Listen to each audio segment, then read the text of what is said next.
So this extract, these two extracts, Mucius Scaevola, Cloelia, they come from a very early part of what was an absolutely mammoth work, a work in at least 142 books, possibly as many as 150 indeed, we don't know quite, but it was only 142, of Livy, and this is only in book 2, so this has got a very, very long way to go.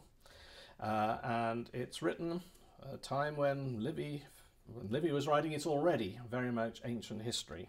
It's looking back perhaps 500 years, nearly 500 years anyway, before his own day. But it's looking back to a particularly crucial time in Roman history, and it's looking back from a particularly crucial time in Roman history. First of all, the time it's looking back to the time when Rome was remembered at having got rid of its kings.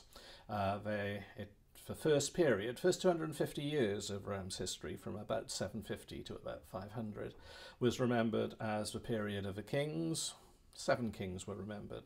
Doubtless there were more, but that's the 7 names were remembered. And the kingship had ended in disgrace. The crown prince, Sextus Tarquin, the son of Tarquin the Proud, Tarquinius Superbus, the last king, had been involved in a rape case. The woman he had raped had killed herself very dramatically at the shame. Her husband's friends, the elite as a whole, had risen up in horror and overthrown the king. Well, that was about 500, 508, in fact, was remembered BCE. We're now around 30 BCE when Livy is writing. Now, just 14 years before, 44 BCE, had been another case of a tyrant, or somebody who was claimed to be a tyrant, somebody who'd been claimed to be aiming at kingship, who'd been killed. And this was Julius Caesar.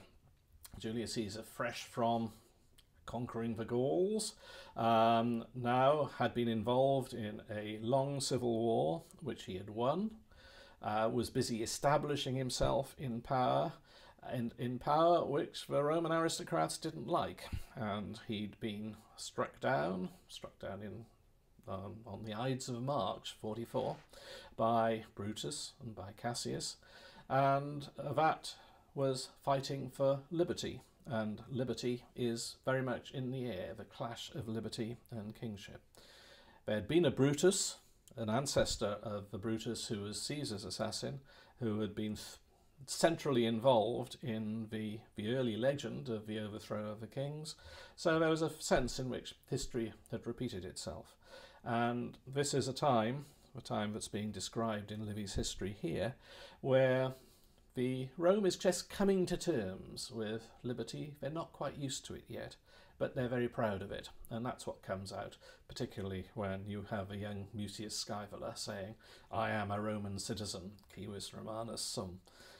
We think of that very much in terms of St. Paul, who said the same thing. He was claiming legal privileges. Mucius Scaevola isn't doing that, but what he is saying is, I am a citizen of a free state. Now, citizen is an important concept.